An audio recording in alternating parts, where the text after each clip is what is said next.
Hi and welcome to all the racing fans and enthusiasts out there. Looking forward to the meeting which will take place on the 16th of December, already midway through December. Time's absolutely flying. Saturday racing takes place at Hollywoodbets Kenilworth, Cape Town on the summer course. Looking forward to a full card, a 10-race program, and joining me on the line is Graham Hawkins. Graham, you're telling me the weather in the Cape is absolutely spectacular, whereas here in KwaZulu-Natal we've just had rain after rain after rain. Yeah, I was there for a few days over the last weekend, and all we saw were grey skies and rain. Here, blue skies. It has been a bit windy, but the wind promises to subside for this fabulous race meeting at Hollywoodbets Kenilworth, which features, of course, the R2 million Hollywoodbets Cape Guineas and a R1 million Pick 6 carryover. So the stage is set for a really great day's racing. Right, let's get straight into race number one, which will not form part of any of the exotics. It is the Work Riders Maiden Plate over 1,000 meters. And this show is pre-recorded, so take note of the final declarations on Saturday morning. At this point in time, they have number 4, Casino Ace, who was runner-up last time to Navajo Dancer and third to Major Apollo in the penultimate run as the 5-2 favourite. Number 8, Always Free at 33-10, and then number 1, Riverstone, and number 7, Escarpment's the money horse from 8-1 down 11-2. Graham, let's kick off with number 4, Casino Ace. Looks to have the right credentials, but in the Work Riders race, you can never be overly bullish. No, you can never nail your colours to the mast, but the form book certainly points to number 4, Casino Ace. As you've mentioned, the early market suggests that we need to respect numbers 1, Riverstone, 5, Kimmy's Captain, 7, Escarpment, and 8, Always Free. They're unexposed, and any of them could improve. Number 4, Casino Ace, is good form coming into the race. It's interesting that it's Work Riders having his first ever ride in a race, so that may be of some concern. But we have to take the fact that he's being put on the horse by Ricky Maingard in good faith, and Casino Ace over this minimum chip should get out and go. Place chances to number 3, Captain Cool, and number 9, Winning Captain, if you're looking to play trifectas and quartets. But Casino Ace the one to beat, but as you've mentioned, money coming for number 7, Escarpment, only had the one start, and seasoned Work Rider Bambiso ride, so you've got to respect number 7, Escarpment. There was money for Riverstone when he made his rather inauspicious debut for the Gareth and Sales stable back in December last year. So he's been off the track for just about a year. He was backed in from 10-1 to 5-1 on that occasion. So effectively, you can say he's making his debut all over again here today. So he's respected in the market, as is number 8, Always Free. But if the form book holds up, Casino Ace should land up in the winner's enclosure. There we go, number 4, Casino Ace in the first race. And if you're looking for a 40-1 shot just to throw into the quartets, perhaps number 6, Isi Peke Peke, dropping to the 1,000-meter trip. Hopefully this will be a horse that can show lengthwise improvement. So throw in number 6 into the trifectas and quartets. That'll take us on to race number 2, which is run over 1,000 meters. This will be the opening leg of the bipod. And note, a number of the Glen Cotson runners have been scratched due to blood disorders, so keep a close eye for any additional scratchings. But in race 2, take out number 11, Disting. So take out number 11. Graham, race number 2, they have number 8, which is blowing in the wind as the current favourite at 3-1. 3 kgs better off with number 9, Whistle the Tune. And of course, there's not going to be a lot to choose between them. But how wonderful is it to see that the Justin Snaith team and Jonathan Snaith have kept those colours of the great Flaming Rock. Yes, indeed. It's lovely to see those stalks still around. And Blown in the Wind certainly caught the eye. She's a 3/4 sister to Rio Carrari when running second to Whistle the Tune on debut. As you say, there's now a 3-kilogram swing. But there shouldn't be too much to choose between number 8, Blowing in the Wind, and number 9, Whistle the Tune. This is, of course, a 2-year-old fillies race and opens up the bipod. So on that basis alone, it's a bit tricky. It's a richly endowed race. It's 225,000 rand. So these early 2-year-old races down here in the Western Cape certainly carry a lot of prize money. Number 3, Sahara Cat. There was a lot of talk about this one. The One World filly for Vaughan Marshall ran a close second behind Sweetie Darling. That was over 800 meters. Should appreciate the step up was rather green, was doing its best work at the end. So Sahara Cat certainly comes into the reckoning. And at the very least, in the opening leg of the bipod, I would suggest that you need to include all of numbers 3, Sahara Cat, 8 Blowing in the Wind, and 9 Whistle the Tune. 2 or 3 others worth a mention. Number 1, Babalicious, is quite firm in the market. Opened up 7-1, has shortened into 5-1. Beautifully bred daughter of VAR. Elder De Mayo takes the ride, puts up a half a kilo, but he had to sweat for this, so he obviously keen to ride Babalicious. And I can tell you, I remember her as a yearling at the KB Yearling sales earlier, fabulous looking filly. And then interesting to note Justin Snaith's comments, number 2, Dark Winter, any price, but he suggests must be included in all bets. And then even a more positive comment about number 10, Beware the Bomb, will run well, is his comment. So I've mentioned those, again, for trifectas and quartets. I'm hoping that numbers 3, Sahara Cat, 8 Blowing in the Wind, and 9 Whistle the Tune will be enough to get us through the bipod. You might want to add number 1, Babalicious, to that list. Those are the only 4 runners quoted in single figures. If I had to single out a top choice, I'd probably be in the camp of number 3, Sahara Cat. But clearly these 2-year-olds are going to improve rapidly from one run to the next, so you can't be overly confident. But the form book again should hold up well. There's always a benefit to having had a run under the belt, so perhaps we'll pay to follow those that have already seen the racetrack. I'll be with you on number 3, Sahara Cat. Vaughan Marshall stepped out the filly in the baby race against the boys first time out. Very precocious. And if you look at the 400 to finish, 21.4, though it was over 800 meters. So definite respect for number 3, Sahara Cat. And that'll be our outright selection. As we swing along to race number 3, which will be the opening leg of the place accumulator, once again it'll be over a sprint trip of 1,000 meters. And as we mentioned, a number of the Glen Cotson horses have come out due to blood disorders. And number 2, Sweetie Darling, who won the debut, beating Sahara Cat, is scratched, along with number 13, Galactus. Also number 6, Handsome Prince. And number 15, Mind Map. So quite a few scratchings in race number 3. Graham, when you look at the third race, let's kick off with number 7, Lion Rampant. Richard Faree jumps aboard. And if you watch that first run, we all saw the son of One World go up the inside and just seem to get a bit of a spook and jump a patch with about 150 or so to go. Absolutely. I don't know if that cost him the race, but he certainly would have finished a lot closer. And again, it's a Vaughan Marshall trained One World, again stepping up from the 800 to 1,000 meters in this very richly endowed 250,000 rand race. Richard Faree, a significant jockey booking, so we're on the same page. Number 7, Lion Rampart, is definitely my first choice, but it's not that easy in these races, as you know. There's healthy market respect for number 12, Cola Tonic, ran a close-up third behind Sweetie Darling on debut, so also has the benefit of a run under the belt.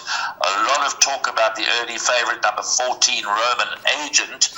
Justin Snaith describes as Grey, son of Vercingetorix, as very smart, will go close. He's out of that wonderful mare Secret of Victoria.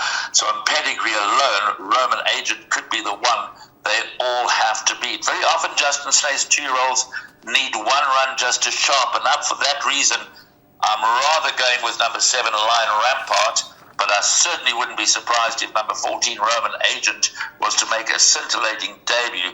It'll be interesting to see the market changes in this first leg of the place accumulator as we get closer to race time.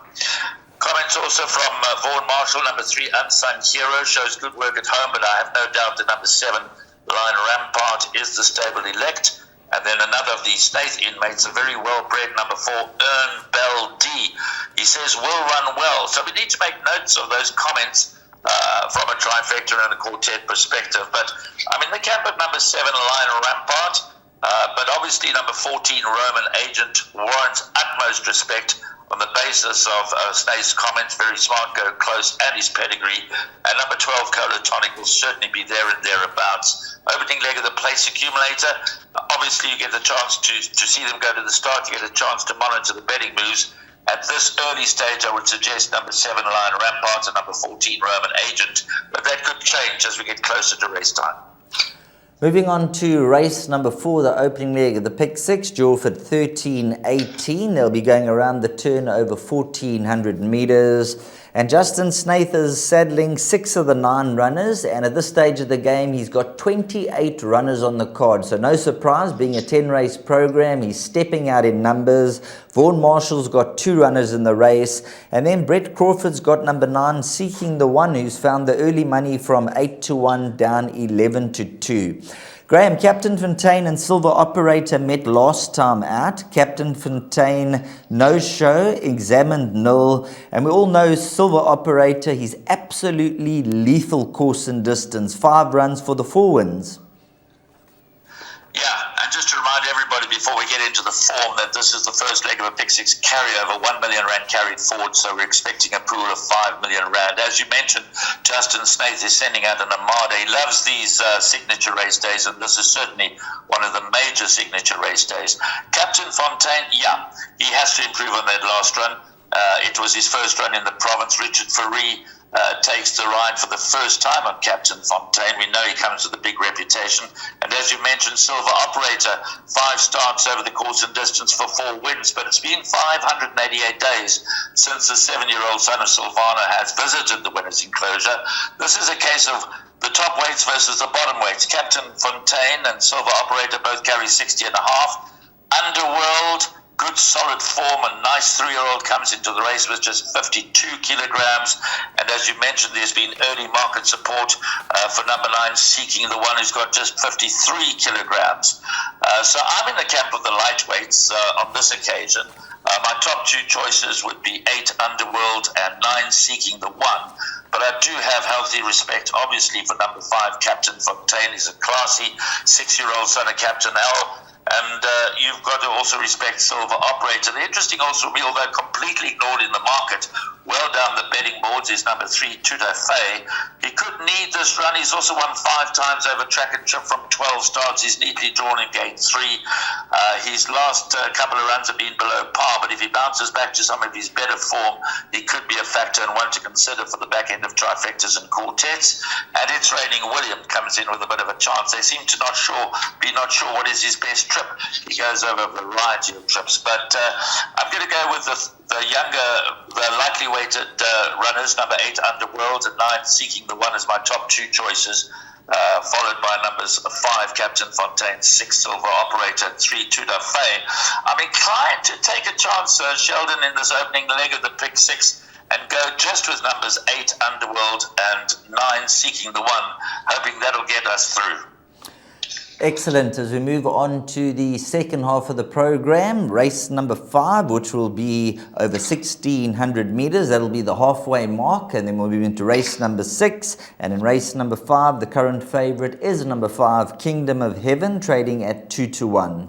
Number 1, Get Impressed, is 4-1, and then Nordic Chief number 3 is 7-1. Number 4, Bardolino, is at 8-1 with number 6, Lindeberg, and a few others. Now, Graham, this horse number 5, Kingdom of Heaven, after he made his debut, I remember having a chat to the connections, and Richard Ferree was very bullish of him winning second time out, and he came through and he won with authority. He then took on the Charles Dickens without question, went off the boil for a while, and for the guys who watched his penultimate run, when he made that big loop around the field, dropping to the 1,400 last time, the money came and he brought his A game.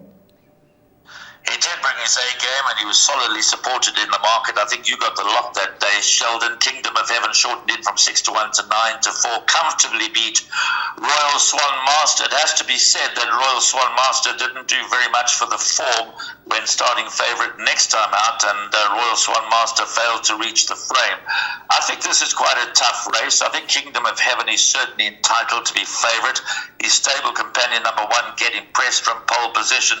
He's certainly on the up, this 3-year-old son of Vercingetorix, and is clearly a runner, so Justin Snaith does hold a very strong hand. He also sends out number 7, Prime Venture, a recent maiden who probably will want to go a little further than the 1,600 metres these days. He did win his maiden over 1,600 metres, but it was a maiden handicap. He's certainly bred to go further. So I think we'd be probably right to suggest that Get Impressed and Kingdom of Heaven are the two principal runners from the Snaith Yard. But I don't really trust this race. All of numbers 3, Nordic Chief, who finished well behind Kingdom of Heaven, could improve. Bardolino, he's always a threat. He's not easy to catch right. He's actually never won at Hollywoodbets Kenilworth. Both his wins have come at Hollywoodbets Durbanville, but he's run enough places and enough good races to suggest he could be a threat. Interestingly, Lindbergh, a recent maiden winner, has left the Snaith Yard as its first start for Brett Crawford. Monumental, as you said, Glenn Cotson seems to have a bit of a virus. Monumental, certainly on best form rates, an upset chance.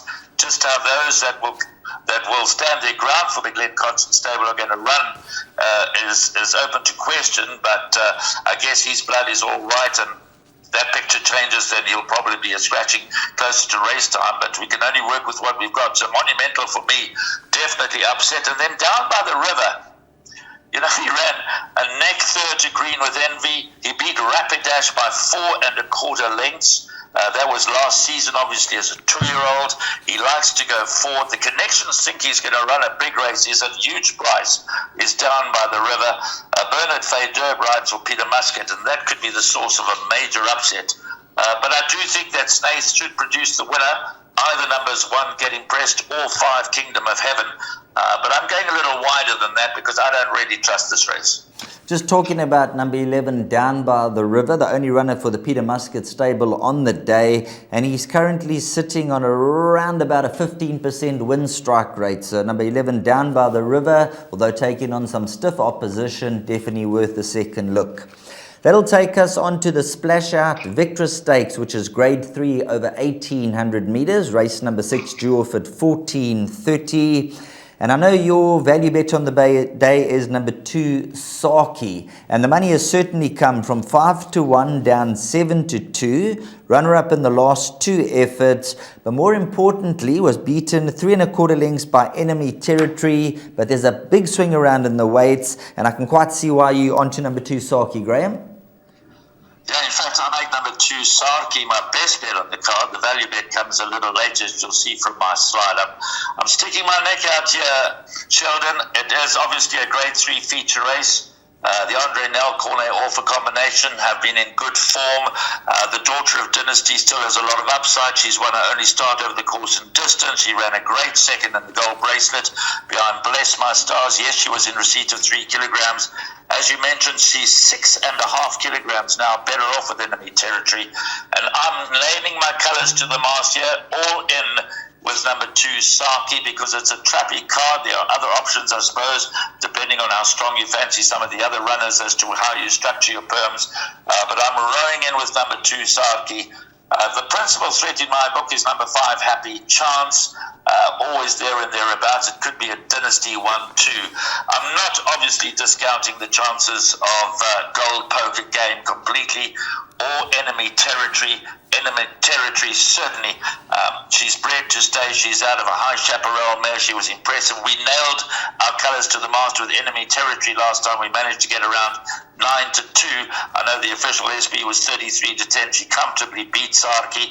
I expected that on the day, but with a 6.5 kilogram swing, I've got to be in the camp of number 2, Sarki, this time round. Virginia Sweet and Hold My Hand represent the Glenn Cotson stable. We've mentioned the issues that they're currently having, but at the moment they're going to line up, so we need to respect them. But Sarki for me, Sheldon, I'm going all in. I do respect Happy Chance and Gold Poker Game and Enemy Territory and Paps, whereas our banker Sarki in the pick 6, I might cover in the jackpot 1, that is. My suggested bet for today is jackpot 2, which starts in race 7. Maybe because I'm trying to duck the Sarki race and not have all my eggs in one basket. But I'm very strong in the camp of Sarki. She was 5-1, then into 4-1, now it's 7-2. I expect her to start favourite, but she's still good value at those odds. There we go. Graham Hawkins on the mark, hopefully with Saki. The money's come from 5-1 down 7-2, and as he expects, a further flow through down. On to race number 7, which is the Ridgemont Peninsula Handicap, which is grade 3 over 1,800 meters. And as Graham suggested, his bet for the day is Jackpot 2, which will commence in race number 7. The numbers are 1, 4, and 12. Just looking at number 1, Ponte Pietra, from around 12-1 has shortened down 5-1. Number 4, Rockpool, is 7-1 with number 10, Triple Time, and also number 12, Future Swing. Graham, let's kick off with number 1, Ponte Pietra. After reeling off that hat-trick of victories, just lost the gloss, but there's a lot of Sachdev and also Monty and Formia to work around. Absolutely. I mean, I can't believe that 12-1 was laid about Ponte Pietra. He's having his peak run, third run after being rested and gelded. We always heard from Dean Cannemeyer last season that Ponte Pietra will be even better as a 4-year-old. He had his first start of the season over 1,400 meters. I think it's safe to say, although he's won over that trip, that he's looking for further these days. I think he'll be much better suited to Hollywoodbets Kenilworth than he was to Hollywoodbets Durbanville. He was quite a long way back in his last start when motoring home to get third behind Sachdev. Of course, it's a handicap. Of course, there is a potential for an upset. It's the Ridgemont Peninsula Handicap Grade 3. But I'm narrowing this down. I think Ponte Pietra sets the standard from pole position with a 53.5 on his back. I hope he doesn't get too far back in running and that he doesn't get cut off. But Craig Zaki is in tremendous form. Dean Cannemeyer has got 3 very good runners on the card. He only has 3 runners on the card, of course, including Green with Envy in the Hollywoodbets Cape Guineas. He's got Mia's Harper later on. So the first of his 3 runners is this one, Ponte Pietra. And he has his peak run. I'm expecting him to win. But Rockpool is also having his peak run. Third run after rest. He was only a little way behind Ponte Pietra last time out. So in case in these races, in these kind of races, there could always be a little bit of luck in running. So just to hedge my bets, I'm going to throw in number 4, Rockpool. Richard Faree, a rare ride these days for the Justin Snaith team, and I'm sure he'll be really keen to get into the winner's enclosure for his old mate Justin Snaith. So Rockpool, third run after rest, also goes into the play. And then I think with 52.5 on his back, number 12, Future Swing, who's stable companion to Rockpool, won the Algoa Cup last time out. Obviously, this is a little tougher, but his form is good. He's only got 52.5 to carry. So those are the 3 runners that are going to carry my hopes in the opening leg of Jackpot 2. Confident first choice, number 1, Ponte Pietra, but backing him up in the jackpot with numbers 4, Rockpool, and 12, Future Swing. Are there any other runners with chances? Of course, being a handicap, that is always the case. Sugar Mountain is in good form and state, the 1,800 meters behind Sachdev last time out. He's gone up 3 pounds in the ratings. Sensor Unico, good form. Money Heist, good surprise. Triple Time is interesting because Grant Van Niekerk rides this one for the Justin Snaith team, and he is the stable rider. But I think he might just have a bit to find. Number 10, Triple Time. Pakaia will probably need another run, but he has the ability, there's no doubt. And Sachdev, he's gone up slightly in the ratings. I'm expecting that both Rockpool and Ponte Pietra will turn the tables on Sachdev. It's a handicap, and as such, is open to an upset result. But I think whoever got 12-1 Ponte Pietra, good luck to you guys. I still think 5 and 6-1 is good value. There we go, Ponte Pietra, the value in the race. They spotted it early, and if you still want to go with him, I wouldn't put you off number 1, Ponte Pietra. Now let's move on to the main event on the card, race number 8, which is the Hollywoodbets Cape Guineas Grade 1, as Graham mentioned, for a stake of 2 million rand. So wonderful stake there, 1,600 meters is the distance.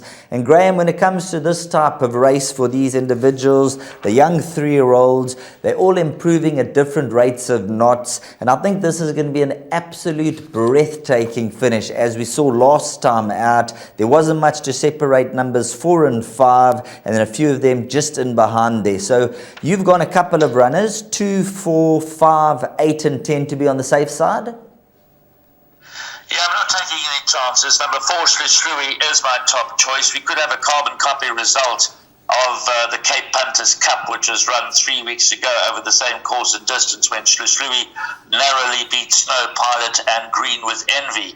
Green with Envy was coming home hard, but as was Shlishlui, he turned for home at the back of the field on that occasion. The further he goes, the better he should be. He could even be a Derby prospect, but right now we're focusing on the Hollywoodbets Cape Guineas, and there's no reason to believe that Shlishlui won't get the job done again. So I'm going with a similar result to last time. 4 Shlishlui, my top choice, ahead of number 5 Snow Pilot and number 10 Green with Envy, but less than a half a length covered them, and of course it'd be no surprise if there was a little bit of a turnaround, maybe the same course of distance, but it's a different day, different conditions, the pace might even be slightly different. But do you completely ignore number 2 Questioning? He was a good winner of the Cape Classic when he beat Snow Pilot, but that was at Hollywoodbets Durbanville, and that was over 1,400 meters. And Questioning had every chance in the Cape Punters Cup, didn't seem to quite see out the extra 200 meters, so that has to remain a question mark.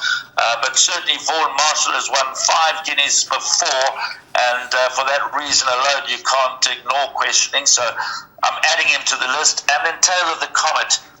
He was very disappointing in the Cape Punters Cup, you might argue. He was solidly backed into an unrealistically short price of 6.5 to 10. He seemed to have every chance, didn't quicken up. And to be frank, if you want to, you can pick holes in his form coming into the race, but you ignore Richard Fourie and Sean Tarry at your peril. So although I'm not convinced about number 8, Tail of the Comet, I am throwing him into the mix as far as the jackpot play is concerned. So, yeah, I'm going with numbers 4, 5, 10, 2, and 8 in order of preference. The filly is interesting, number 9, Red Palace. Hopefully she loads. She has failed to load in the last 2 engagements that she was meant to have, and that's got to be a concern. But she's obviously on the up. She's very highly regarded. And if she does go into the gate, she's likely to set the pace, but not necessarily a pace to suit the others, maybe a pace to suit herself. But I'm in the camp of Shlishlui to confirm the form of Snow Pilot and Green with Envy, but wouldn't be surprised if Snow Pilot or Green with Envy turned it around.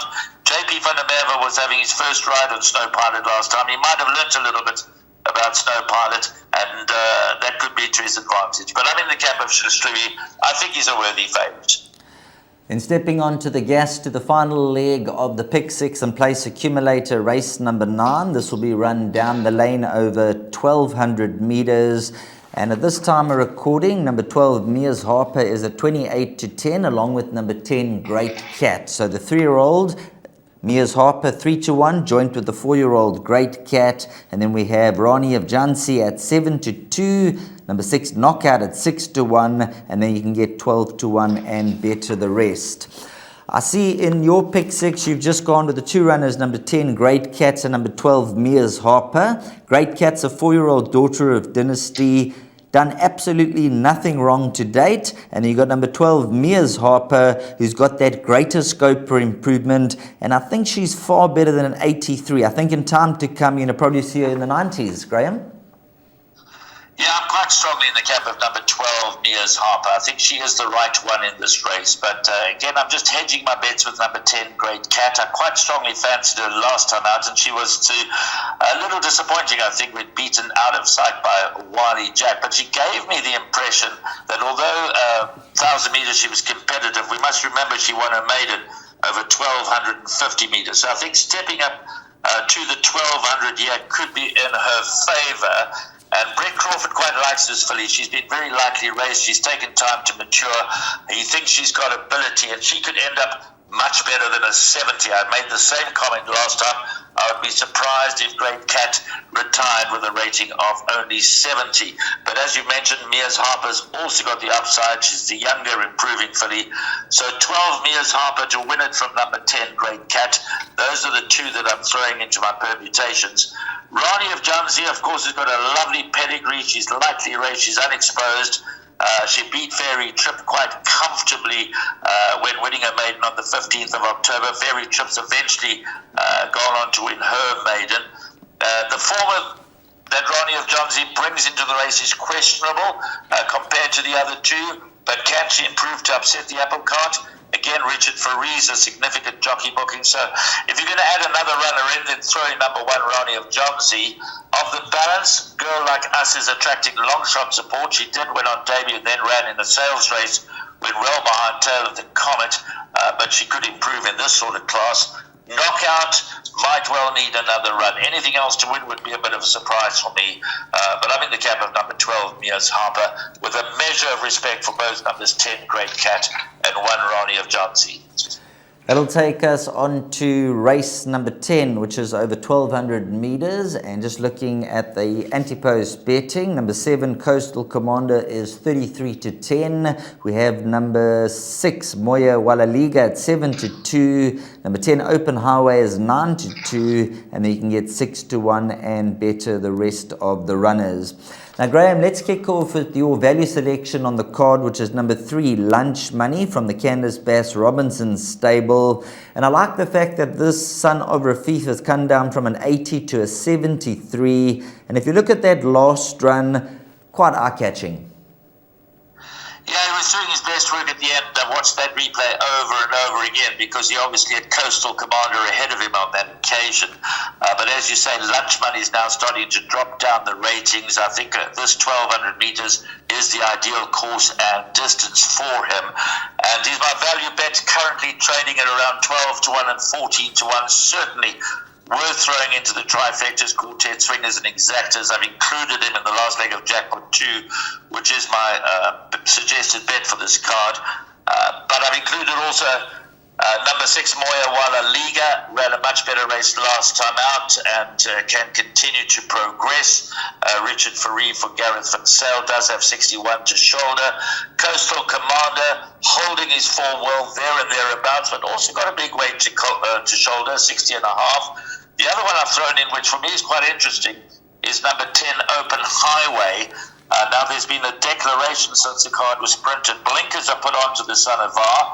He's definitely got the ability to improve. He's had the 2 starts in the Western Cape, so this is his peak run. The blinkers go on. He's dropped 3 pounds in the ratings, so don't discard the chances of number 10, Open Highway.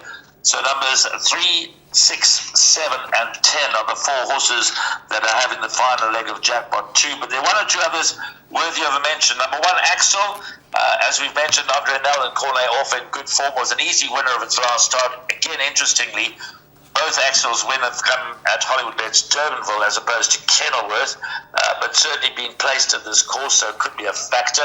Blizzard, I was impressed with his run. He comes out of that same form line where Coastal Commander and Lunch Money appeared, but his best form is certainly over a bit further, so it could be that he'll need another run, but this Kenilworth 1,200 meters can be tough, so you've got to throw Blizzard into your trifectas and quartets. And then Fort Red, of course, Ashton Harries has only ridden him once before, and that was for a win. And Fort Red, you can never ignore.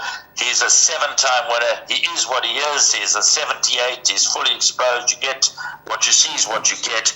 He might struggle in this class, but would I be completely surprised if Fort Red was again to pop up? No, of course, you can't be surprised. He's a 7-time winner. He knows what it takes to win races. But I'm going to go with the youngest set, Moya Wala Liga and Coastal Commander, Open Highway, my top choices, but throwing Lunch Money into the mix. So there you've heard it from Graham Hawkins, a horse like number 3, Lunch Money, at around 12 to 1. We'll be looking for some Christmas money. So if you can get some money on Lunch Money and he happens to come through, maybe you can click a nice place double onto him. If you get a win double onto him, or if you catch some exactas and swingers, definitely worth a go. Fair to say, Graham, the place to be on Saturday, none other than Hollywoodbets Kenilworth, which sets the scene. Yeah, they're expecting a big turnout. There's lots happening at Hollywoodbets Kenilworth, quite apart from the high-quality racing that's on offer. I'll certainly be there, shouting for Saki to win the Victor Stakes, and then enjoying the spectacle that the R2 million Hollywoodbets Cape Guineas promises to be. Thanks very much, Graham. We're going to bring your slide for your suggested bets on the screen now. So for all the followers out there, if you can just go through your suggested bet and your best and value bet, please. Jackpot 2 starting in race 7, that's my suggested bet. It's the Ridgemont Peninsula Handicap that opens Jackpot 2, going with numbers 1, 4 and 12, Ponte Pietra, Rockpool and Future Swing. Ponte Pietra the top choice. The second leg is the R2 million Hollywoodbets Cape Guineas, taking no chances here. Shoshri is my top choice, but including all of numbers 2, 4, 5 8 and 10. Then the penultimate leg, race 9, we've mentioned that number 12, Mia's Harper, is my top choice, backed up with number 10, Great Cat, who runs for the Hollywood Syndicate, so hopefully they do have a winner on the day somewhere along the line. Ronnie of Don Z, if you want to throw that in, but I'm going to take my chances with 10 and 12. And closing out the last leg with numbers 3, Lunch Money, 6, Moya Walla Liga, 7, Coastal Commander, and number 10, Open Highway, who sports blinkers. My best bet on the card, number 2, Saki, attractively priced at one stage at 5 to 1, now into 7 to 2. I fancy her strongly to win the Splash Out Victor Stakes, and my value bet comes in the last two, as you mentioned. Number 3, Lunch Money, each way value at around 12 and 14 to 1. Certainly a nice trifecta, quartet, and swinger horse. Well, thanks very much, Graham. Have a wonderful day's racing to you and all the viewers, and we'll catch up with you soon. Cheers, Sheldon. Thanks as always. Thanks very much to Graham Hawkins joining us on the line for the 10-race program at Hollywoodbets Kenilworth. You'll be glued to your screens and you'll be on the edge of your seats for the race meeting. Really looking forward to a top day's racing. For you, the viewer, the punter, the jockey, trainer, whoever's watching these previews, enjoy the racing, sit back, relax, and enjoy the journey.